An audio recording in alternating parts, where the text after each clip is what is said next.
조선시대 얼마 전까지만 해도, 수십 년 전까지만 해도 여인들이 나들이를 할 때는 외간 남자나 세인들에게 자신의 얼굴을 보여주지 않기 위해서 너울이라는 것을 쓰고 다녔던 것이 납니다. 사극을 보시면 무슨 치마 같은 것을 뒤집어 쓰고 낮이건 밤이건 다녔던 그것이 하나의 예의가 됐고, 여인으로서 기품이 있는 기본적인 행동으로 여겼던 때가 있습니다. 사진을 한번 보시면 여러분 저렇게 조금 이상하지만 일반 여자와는 좀 다르게 보이지만은 좌우간 저런 비슷한 얇은 천을 뒤집어 쓰고 자신의 얼굴을 가리며 지냈던 경험을 우리가 알고 있습니다. 너울을 쓰다라는 그런 말이 있습니다. 진짜 속내는 그렇지 않은데 그럴듯한 명분을 내걸어서 자신의 주장을 할 때 참 너울을 잘 쓰고 있다 하는 그런 이야기를 합니다. 사람의 너울, 사람의 탈을 쓰고 어떻게 그럴 수 있느냐라는 말을 통해서 참 인간답지 못한 일을 보고 들을 때 개탄스러움을 그렇게 너울이란 단어를 이용해서 쓰기도 합니다. 너울을 쓰면, 이런 천을 뒤집어 쓰면 솔직한 자기의 모습이 드러나지가 않죠. 너울을 쓰면 객관적으로 자기를 평가하기가 어렵습니다. 너울을 쓰면 나는 남들과 다르다고 하는 자신의 절대적인 선을 주장하고 자기 혼자 의롭다고 여기는 그런 경우에 빠질 수가 있습니다. 남들보다 자신이 상대적으로 우월하다는 그런 생각을 갖게 되면서 자신만이 공평과 정의와 그리고 원칙을 지킬 수 있다고 호언을 장담을 하게 됩니다.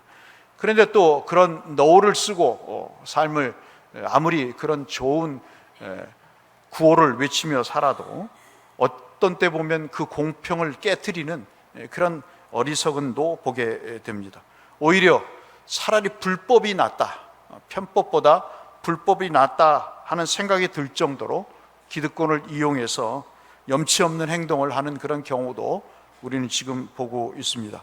차라리 편법을 쓰는 것보다 아예 불법을 해서 이득을 취하는 것이 더 낫다고 하는 그런 생각을 조장하는 그런 염치 없는 일들을 하는 것을 우리가 봅니다. 그래서 우리가 세간에 나오는 대로 도덕 불감증이 바로 이제 그런 것이라고 볼 수 있겠습니다. 보통 이렇게 너울을 쓰고 자기를 드러내지 않고 스스로 이중적인 생각을 갖는 사람은, 야, 내가 누구를 뭐 해치기라도 했니? 근데 큰 일을 하다 보면 그 작고 사소한 일들은 그냥 넘어갈 수 있는 거야, 이렇게 당연시되는 도덕적인 정당화도 또 가져오게 됩니다. 본인 기준으로 볼 때 다른 사람들은 다 나쁜 놈들이고 자기만이 옳다고 생각하는 그러한 이중적인 생각을 하는 것도 바로 이 너울을 쓴 사람들의 하나의 특징이라고 볼 수 있겠습니다. 그래서 너울이 주는 이 이중성, 인간이 갖고 있는 위선의 한계를 우리가 볼 수 있습니다. 오늘 사도 바울은 자기가 말하고자 하는 이 내용을 바로 이러한 너울이라고 하는, 수건이라고 하는 그런 도구를 통해서 자신의 메시지를 전하고자 합니다.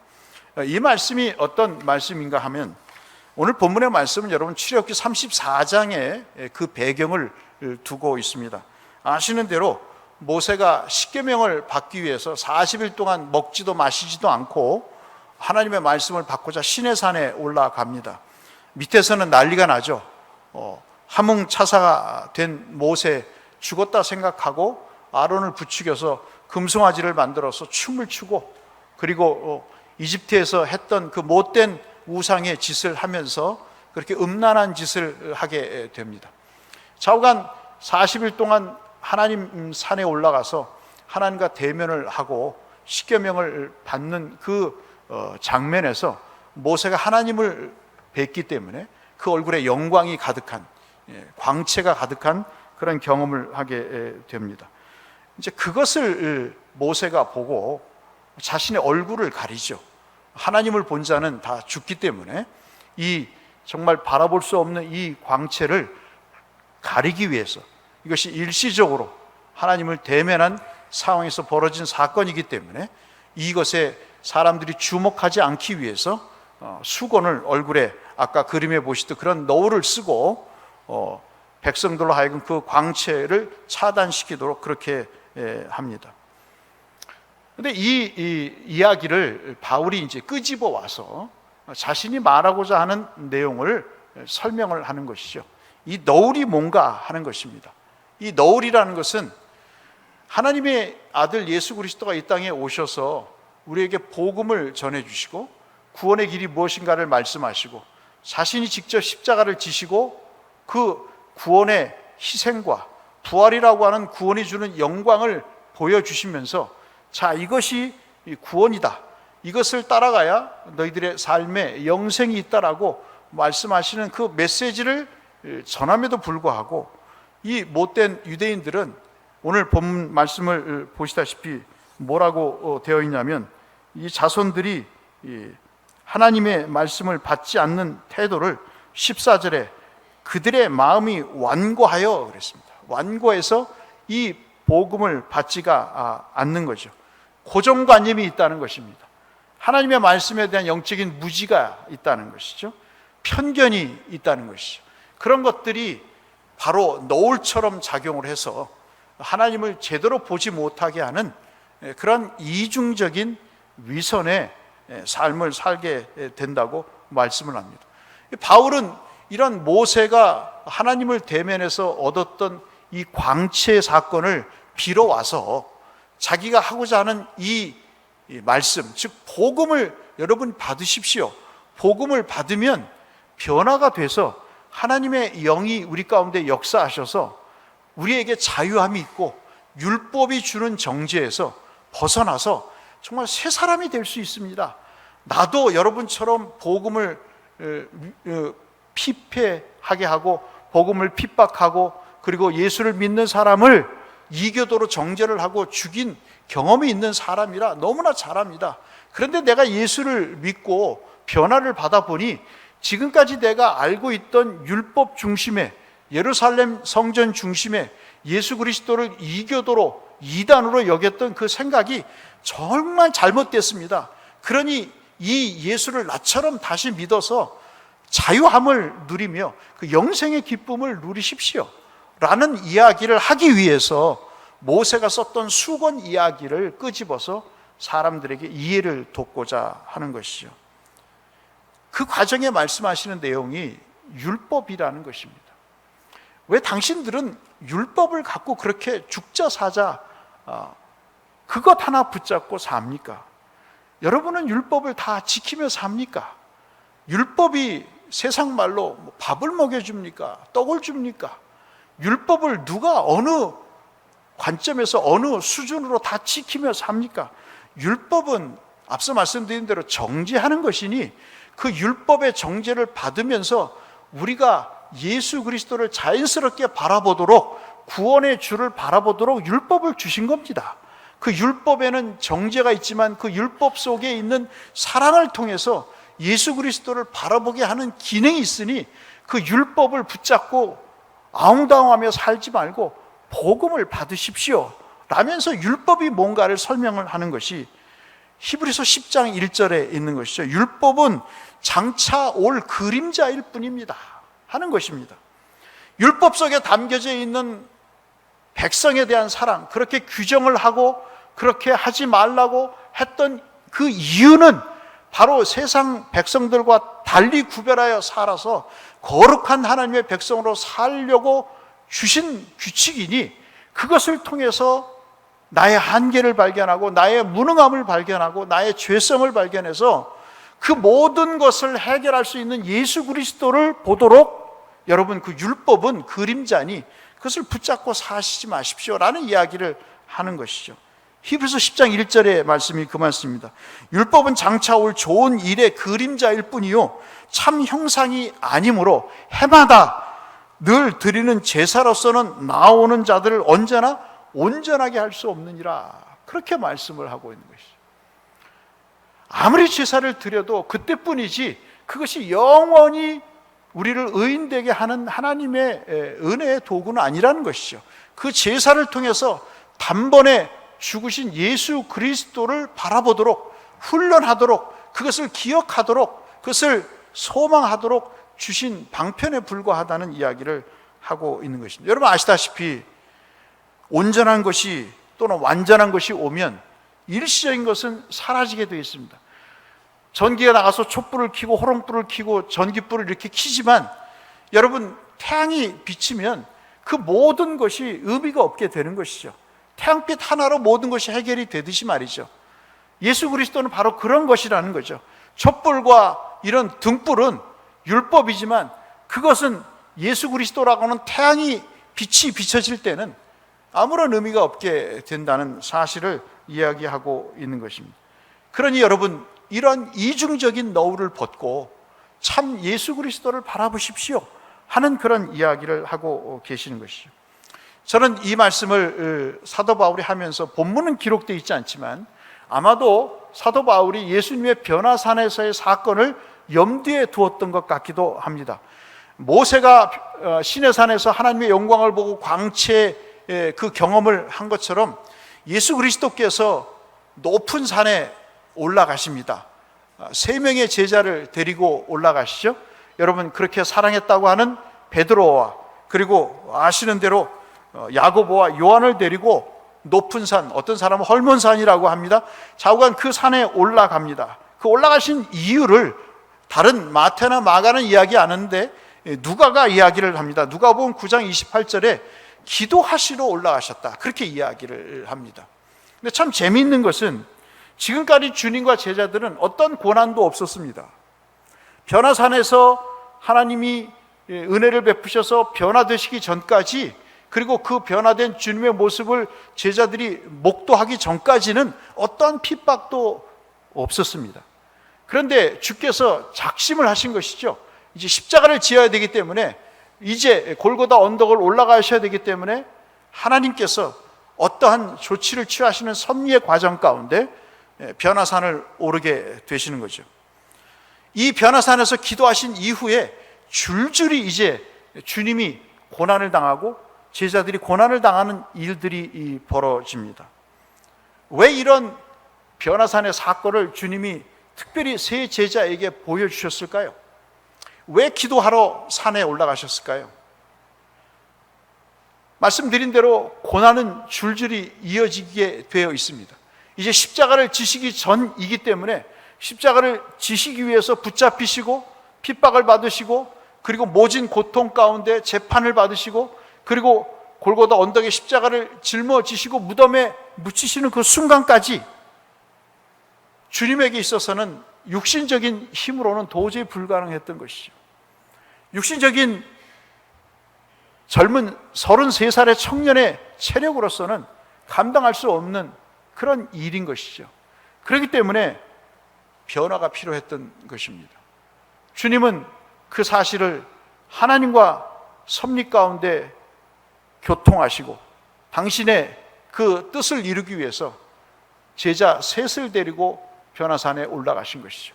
그 기도를 통해서 그의 모든 고난과 역경을 이길 수 있는 준비를 하신 것이고 제자들에게는 그런 변화된 모습을 통해서 앞으로 당할 고난을 너희들이 이겨낼 수 있는 힘을 그리고 소망을 가질 것을 목적으로 주께서 이 말씀을 이 장면을 보여주신 것이죠. 한 번도 본 경험이 없습니다. 한 번도 제자들과 함께 고기를 잡으시러 가시는 일들 여러 가지 병을 고쳐주시는 일들이 있었지만 그러나 이렇게 주님이 새하얀 옷을 생전 보지 못한 아주 새하얀 옷을 아무리 세탁을 해도 그렇게 하얗게 나올 수 없는 옷으로 변하시고 그 광경 속에 더 놀라운 것은 엘리야와 모세라는 그 당시 주님의 당시에 가장 존경했던 두 인물과 대화하시는 장면이 베드로에게 있어서는 큰 충격이었던 것이죠. 그걸 왜 보여주셨을까요? 주님이 자랑하시기 위해서 보여주셨을까요? 그렇지는 않을 것입니다. 예수가 십자가를 지는 고통이 있지만, 너희들이 나를 따르는 것 때문에 그러한 어려움이 있지만, 그러나 그 고통 이후에 이런 영광스러운 단계가 있을 것이다. 그러니 그 과정을 이겨내기를 바란다 하는 그런 소망이 주님께 있었던 것이죠.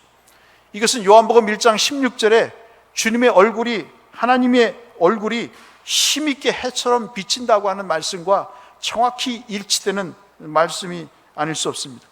그 변화산에서의 모습을 경험하시고 그 하늘에서 음성이 들리시잖아요. 마치 주께서 요단강에서 세례를 받고 들렸던 음성처럼 이는 내 사랑하는 아들이라고 하는 그런 음성을 통해서 제자들에게, 3명 베드로, 야고보, 요한에게 주님이 그냥 단순한 평범한 선생이 아니라 하나님의 아들이라는 사실을 그 음성을 통해서 또한 들려주심으로, 이분이 이 땅에 오신 진짜 하나님이시고 하나님의 진짜 아들이시고 우리의 영혼의 구원을 위해 선지자들이 예언했던 그 메시아라는 사실을 알려주기 위한 귀한 체험을 이렇게 하신 것이죠.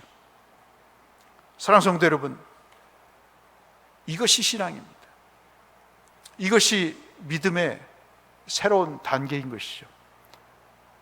받아들이고 놀라고 감동을 하고 과거의 나의 경험과 나의 전통과 나의 생각과 나의 편견을 벗어버리고 나의 인생의 너울을 벗겨버리고 그 복음을 순수하게 놀람으로 받는, 경외함으로 받는, 그것이 바로 믿음임을 우리에게 말씀해 주고 있습니다.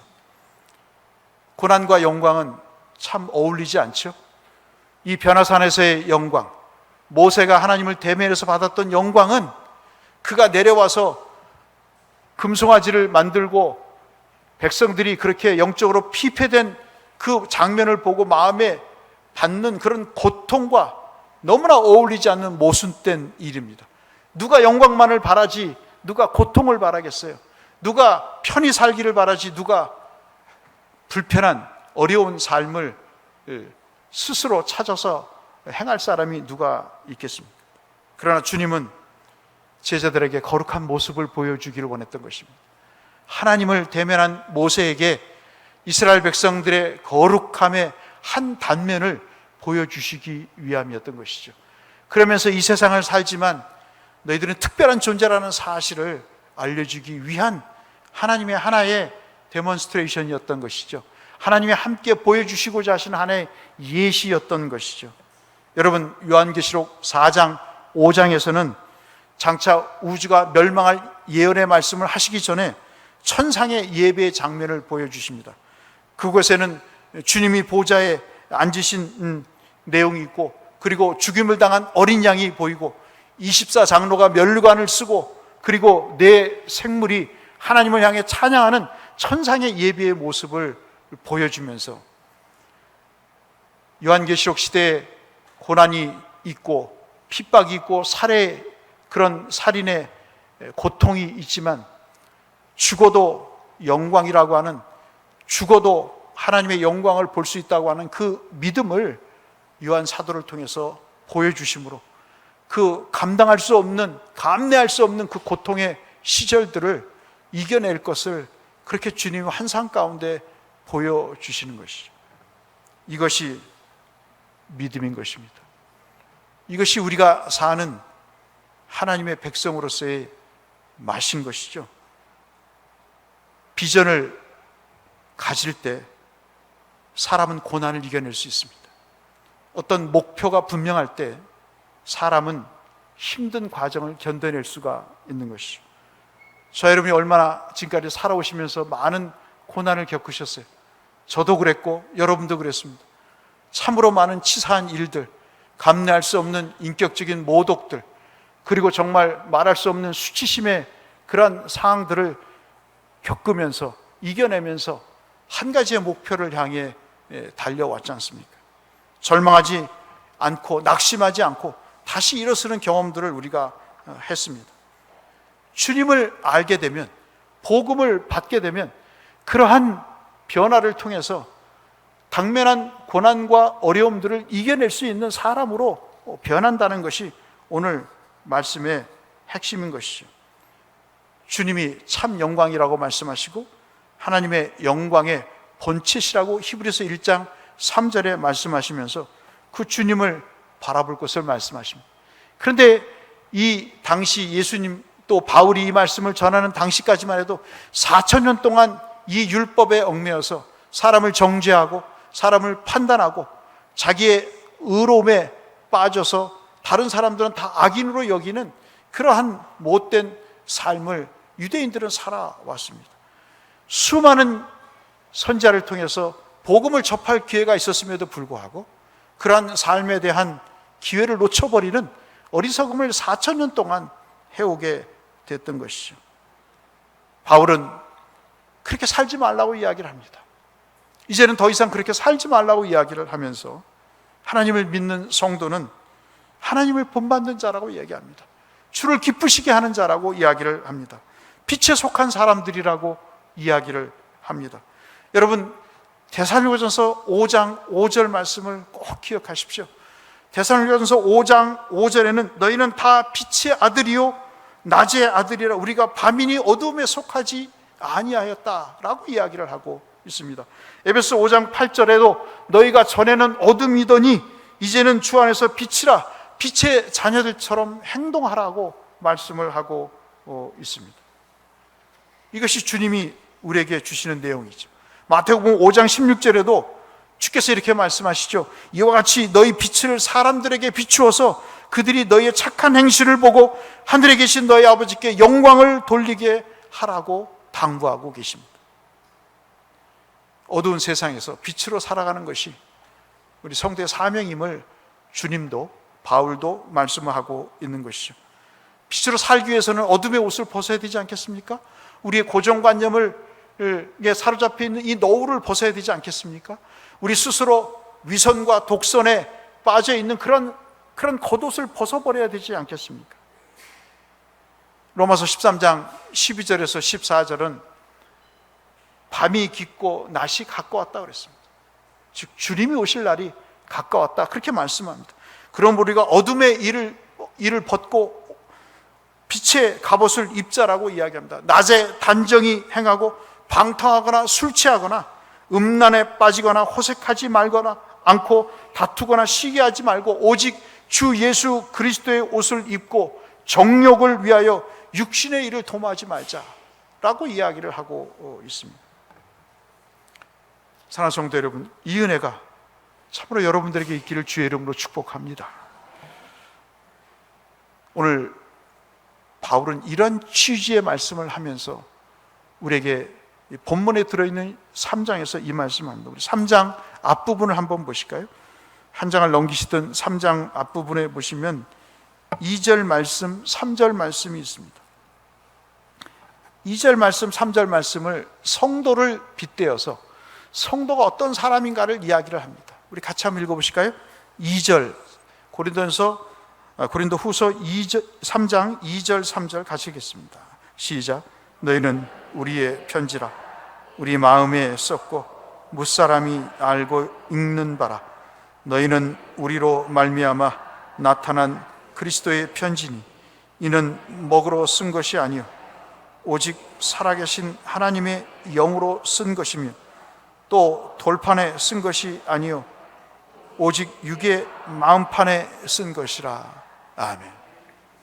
성도가 그리스도의 편지라고 합니다. 세상에 보내는 편지라고 합니다. 하나님 나라의 우체국에서 하나님께서 은혜라고 하는 구원이라고 하는 우표를 붙이고 우리를 통해서 세상 사람들에게 전달되도록 하는 편지라고 성도를 그렇게 이야기합니다. 그리스도의 영, 그리스도의 피로 잉크로 쓴 것이 아니라 그리스도의 영과 그리스도의 피로 쓴 편지라고 말씀하시면서 돌에 쓰지 않고 일시적으로 풍화작용에 의해서 사라지고 없어지는 그 편지가 아니라 영원히 마음판에 새기도록 새 영을 주셨다는 에스겔 에레미야의 선지자의 말씀처럼 그 마음판에 새겨서 영원히 지워지지 않는 하나님의 은혜의 편지로 우리를 세우셨다고 말씀을 하고 있습니다. 사랑하는 성도 여러분, 우리에게 있어서 가장 필요한 것은 변화입니다. 오늘 대한민국을 살아가면서 우리에게 있어서 가장 필요한 것은 변화인 것이죠. 변화되지 않는 사람의 부끄러운 모습들을 우리가 보고 있습니다. 원칙과 정의와 공평을 이야기하지만 변하지 않고 노후를 쓴 사람들의 민낯을 보고 삽니다. 그 사람들의 문제만이겠습니까? 오늘 복음을 받고 변하지 않는 우리의 모습도 그 사람들 못지않은 심각한 상태임을 우리가 직시한다고 할 때 우리는 참으로 기도하지 않을 수 없는 내용입니다. 특별히 주님이 변화산에서 그 기도를 통해서 변화되신 모습을 우리가 주목할 필요가 있고, 모세가 시내산에 올라가서 하나님의 말씀을 받은 것을 통해 변화된 모습을 우리가 주목해야 될 필요가 있습니다. 말씀과 기도로 거룩해진다고 하는 사도의 말씀은 그렇게 흐트러지게 그냥 여벌로 넘겨 들을 말씀이 아닌 것이죠. 사랑하는 성도 여러분, 우리는 지금 상대를 향해 변화하라고 이야기를 하고 있습니다. 그러나 정작 변하지 않는 그 주체는 바로 난 것이죠. 여전히 말씀에 귀를 닫고 여전히 하나님의 말씀에 적용에 무능한 삶을 살고 있다면 누가 누구를 향해 변화하라고 이야기할 수 있겠습니까? 누가 누구를 향해 새 사람이 되라고 이야기할 수 있겠습니까? 사랑하는 성도 여러분, 오늘 본문의 말씀의 핵심은 아마도 이 말씀이 아닌가 싶습니다. 어떻게 우리가 변화할까요? 어떻게 우리가 복음으로 변화돼서, 우리는 변화산에 올라가지 않고 우리는 시내산에 올라가지 않지만, 그러나 어떻게 말씀과 기도로 우리가 변화될 수 있을까요? 오늘 그 해답을 사도 바울이 명쾌하게 우리에게 16절에 말씀하고 있습니다. 16절 말씀, 이 한 주간 한번 붙잡고, 주보에도 암송 구절로 기록해 놨습니다만 한번 붙잡고 살아가셨으면 좋겠습니다. 16절 말씀 우리 한번 같이 읽으실까요? 고백하는 마음으로 같이 읽겠습니다. 시작. 그러나 언제든지 주께로 돌아가면 그 수건이 벗겨지리라. 아멘. 사람에게로 돌아가지 마십시오.